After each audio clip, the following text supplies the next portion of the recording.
বিসমিল্লাহির রহমানির রহিম। ধন্যবাদ মাননীয় স্পিকার। জুলাই গণ অভ্যুত্থান এবং জুলাই যোদ্ধাদের উপর আনীত শোক প্রস্তাবের উপর আলোচনা করার সুযোগ দেওয়ার জন্য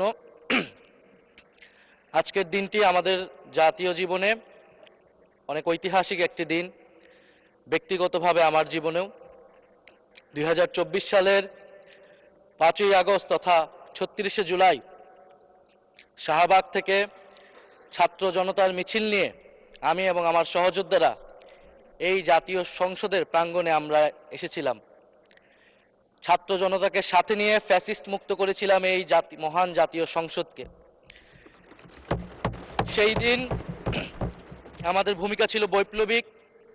আজকে একটা ভিন্ন প্রেক্ষাপটে গণতান্ত্রিকভাবে নির্বাচিত হয়ে আজকের এই মহান জাতীয় সংসদে কথা বলতে পারছি, সেজন্য মহান আল্লাহ তাআলার কাছে এবং জুলাই গণ অভ্যুত্থানের সকল শহীদদের কাছে কৃতজ্ঞতা প্রকাশ করছি।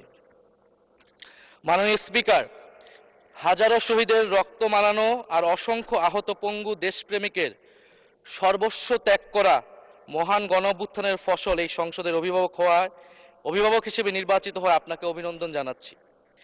মাননীয় সংসদ নেতা, মাননীয় বিরোধী দলীয় নেতা এবং মাননীয় বিরোধী দলীয় উপনেতা এবং সকল মাননীয় সংসদ সদস্যদেরও অভিনন্দন জানাই। আমি শ্রদ্ধার সাথে স্মরণ করছি আমার সেই ভাই বোনদের যারা নিজের বুক বুলেটের সামনে উন্মুক্ত করে দিয়ে আমাদের আবারও স্বাধীন করে নিজেরা স্মৃতি হয়ে গিয়েছেন। আমরা তাদের শাহাদাত কবুলের জন্য মহান আল্লাহর কাছে দোয়া করছি। একই সাথে আহত ও পঙ্গু জুলাই যোদ্ধা ভাই বোনদের প্রতি আমার সবটুকু আবেগ, শ্রদ্ধা আর ভালোবাসা দিয়ে কৃতজ্ঞতা জানাচ্ছি। তাদের সুস্থতা কামনা করছি। তাদের অমূল্য জীবন, রক্ত আর অপরিসীম ত্যাগের ফলে আমরা আজ সংসদ সদস্য।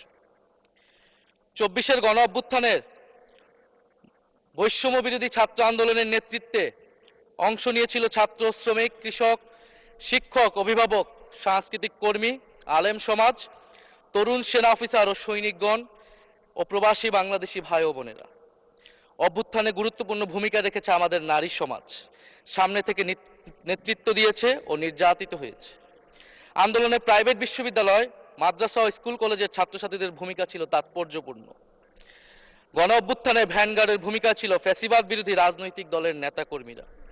স্মরণ করছি ছাত্রদল, ছাত্র শিবির, ছাত্র শক্তি, ছাত্র অধিকার পরিষদ এবং বিভিন্ন ইসলামপন্থী ও বামপন্থী ছাত্রকর্মীদের যারা সাহসিকতার সাথে লড়াই করেছিল বৈষম্য বিরোধী ছাত্র আন্দোলনে। মাননীয় স্পিকার, 24 মানে কেবল 24 না, এর পিছনে রয়েছে বিশাল প্রেক্ষাপট। আমি স্মরণ করছি 47-এর আজাদির লড়াই, 71-এর মহান মুক্তিযুদ্ধ এবং 24-এর ছাত্র জনতার গণ অভ্যুত্থান এবং সকল জাতীয় শহীদকে। এ সকল ঐতিহাসিক জাতীয় সংগ্রামের ধারাবাহিকতায় আজকের বাংলাদেশ গৌরব নিয়ে দাঁড়িয়ে আছে। স্মরণ করছি পিলখানা হত্যাকাণ্ডের শহীদ, শাপলা হত্যাকাণ্ডের শহীদ, মোদি বিরোধী হত্যাকাণ্ডের শহীদ, ফ্যাসিস্ট আমলে গুম হওয়া ব্যক্তিদের স্মরণ করছি।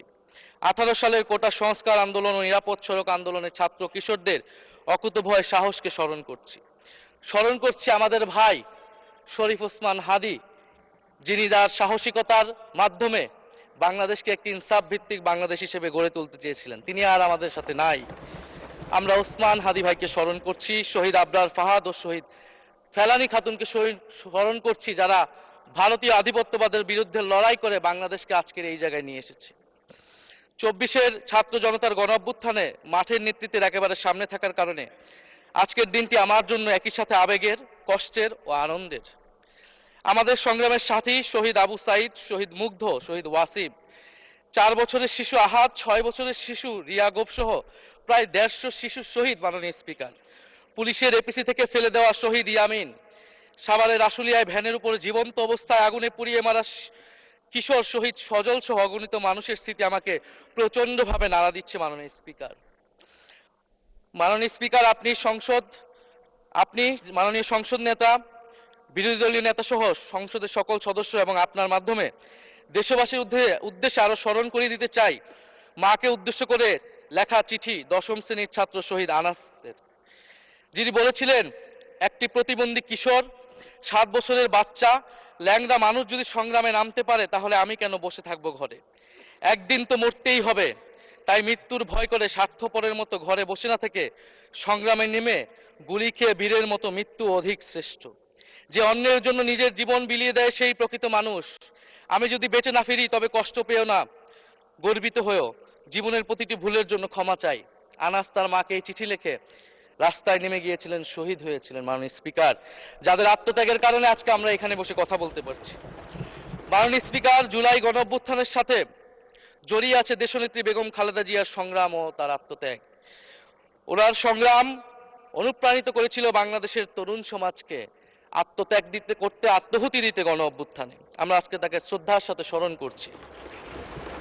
মাননীয় স্পিকার, আমি বিশ্বাস করতে চাই আমরা যারা সংসদে বসতে পেরেছি কেউই এই শহীদের রক্তের সাথে বেইমানি করব না। কারণ জুলাই গণ অভ্যুত্থান মানে শুধু জুলাই গণ অভ্যুত্থান নয়, এটি নতুন বাংলাদেশের আকাঙ্ক্ষা। গণভোটের রায় অনুযায়ী আমরা যেমন সংসদ সদস্য, একইভাবে সংবিধান সংস্কার কমিশনের সদস্য। আমাদের সরকারি দলের বন্ধুরা অবিলম্বে সংবিধান সংস্কার কমিশনের সদস্য হিসেবে শপথ নেবেন বলেই আমরা বিশ্বাস করি। আমরা একই সাথে গণতান্ত্রিক সংস্কারগুলো সাধন করতে চাই। 70% মানুষ গণভোটে তাদের রায় জানিয়ে দিয়েছে মাননীয় স্পিকার। গণতন্ত্রে জনতার রায় সার্বভৌম, তার উপর কোনো আইন বা বিধান চলতে পারে না। মাননীয় স্পিকার, আমরা বিচার চাই, জুলাই গণহত্যার বিচার চাই, শরীফ ওসমান হাদি হত্যার বিচার চাই, গুম খুনের বিচার চাই, বিগত সময়ে হওয়া লুটপাট এবং দুর্নীতির বিচার চাই। জুলাই মানেই নতুন বন্দোবস্ত, গণতান্ত্রিক অন্তর্ভুক্তিমূলক বৈষম্যহীন দেশ। জুলাই মানে আধিপত্যবাদ মুক্ত, ফ্যাসিস্ট মুক্ত দেশ। জুলাই মানে মানবিক মর্যাদা ও দায় ও দরদের বাংলাদেশ। মাননীয় স্পিকার, আমি শেষ করবো একটি কথা বলেই। আজকে সবাই এক বাক্যে স্বীকার করে নিয়েছেন যে জুলাই গণ অভ্যুত্থানের শহীদদের কারণে আমরা এই মহান সংসদে বসতে পেরেছি এবং এই মহান সংসদে আমরা সকলেই ফ্যাসিবাদ মুক্ত, ফ্যাসিবাদ বিরোধী লড়াইয়ের সৈনিকেরা এখানে আসিছি। আপনার প্রতি নিবেদন থাকবে কোনো ফ্যাসিস্ট তার দোসর যাতে আজকের এই মহান সংসদে বক্তব্য দিয়ে সংসদকে কলুষিত করতে না পারে। আমরা ফ্যাসিস্ট মুক্ত, আমরা ফ্যাসিবাদের দোসর মুক্ত জাতীয় সংসদ চাই। মাননীয় স্পিকার, আপনাকে ধন্যবাদ। ইনকিলাব জিন্দাবাদ। ধন্যবাদ মাননীয় বিরোধী দলীয় চিফ হুইপ।